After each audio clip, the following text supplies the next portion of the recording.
let's move into our starts and sits really quickly because we have no time left in the show. Do you want to just quickly go over them? Yes. So I'll go over my quarterbacks really fast. Jameis Winston against New Orleans.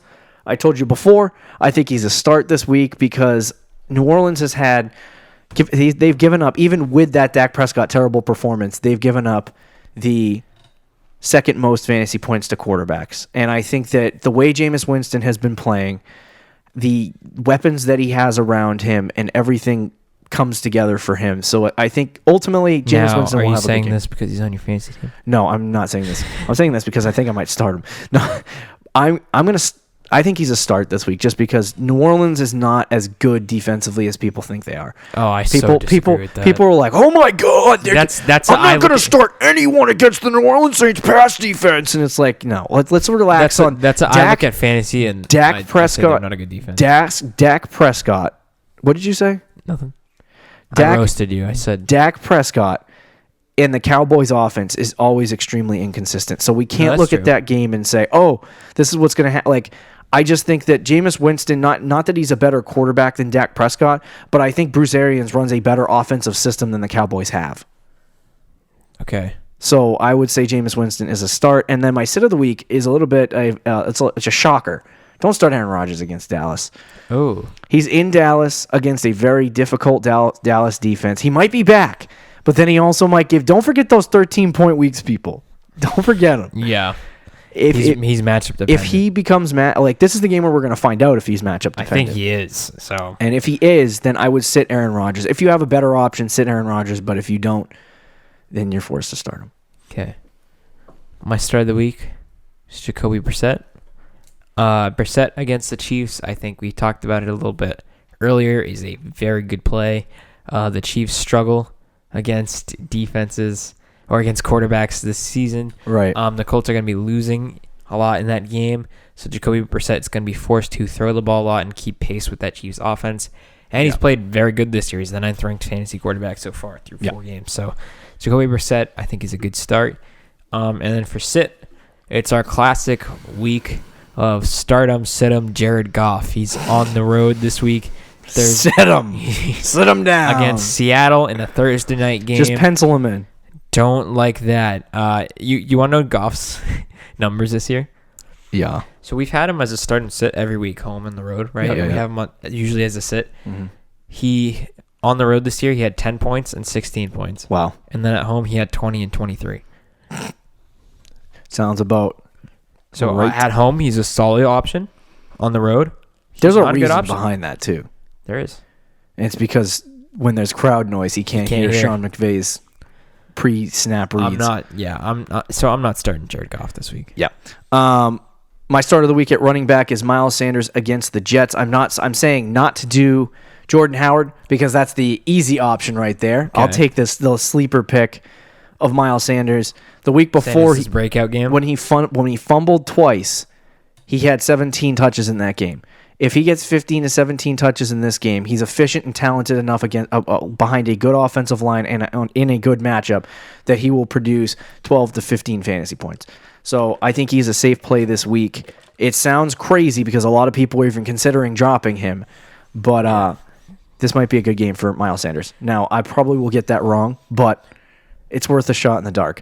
And then my sit is Josh Jacobs against Chicago. Chicago has had the second best rush defense in the NFL behind New England, Philadelphia Eagles. Eagles. Is it Philly? Yeah. New England has. Oh, that's right, because, yeah. But Josh Jacobs, this is the week where you got to sit him. He's been good against good matchups, bad against bad matchups. He's not matchup dependent at this point. He might be next year, he might be the year after, but in his rookie season, he's definitely hitting a wall against good defenses, and Oakland's probably going to be passing a lot in this game anyway. So I would sit Josh Jacobs. Okay. For my start, a lot of people, this seems like an obvious one, but a lot of people have given up on him. He's been dropped in 2 of my leagues that I'm in right now. It's Joe Mixon. Joe Mixon has not had a good year. I understand that. With the John Ross injury, though, I feel like at home, this could be a week where Joe Mixon finally has a very good week.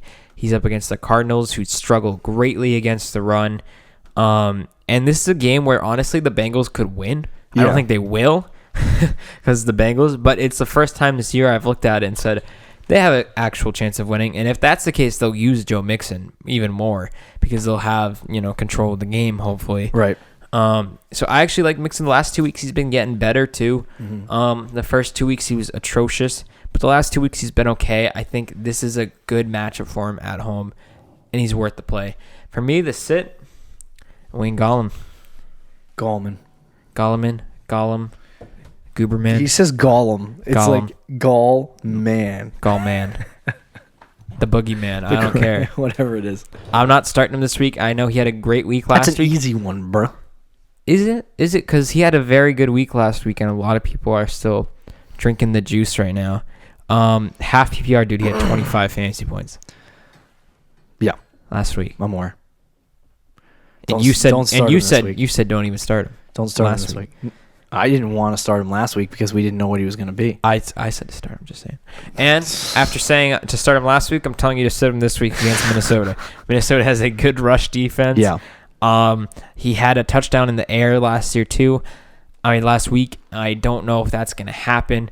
I just think this week it's going to be a little bit of a reality check. Yep. My start of the week at wide receiver, Marquis Brown against Pittsburgh. Marquis Brown has not been good the last couple weeks, but I think he's worth at least a flex option. Okay. And the reason why I say this is because Pittsburgh has given up a poop ton of fantasy points to wide receivers. So start Marquis Brown. And then my sit of the week is DJ Chark. DJ Chark has been a guy that you wanted to start in your lineup on a week-to-week basis, but against Carolina, it's a tough matchup. I don't think they're going to have a great time throwing the football. The over-under is pretty low for this game, so I would say sit DJ Chark. Okay. For me, I'm starting Julian Edelman this week as my start of the week. What about Josh Gordon, bro? Nah, dude. His numbers hasn't been fantastic this year, and people look at last week and see that half PPR he got 5 fantasy points and be like, oh, well, he burned me last week. Well, he played a half of football.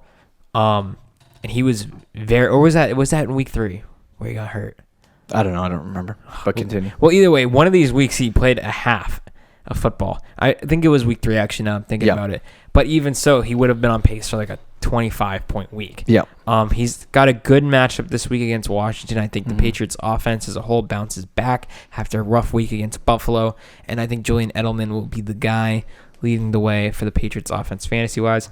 My sit is Tyrell Williams against Chicago. I do think I agree with you that they probably will throw the ball a lot. But it's going to be the Waller. It's probably going to be the Waller, and it doesn't mean it'll be successful. This is a game where I could see the Raiders getting like single-digit points. Yeah. There's a chance Tyrell Williams could get a decent amount of catches and targets, but I highly doubt he gets a touchdown this week. Yep.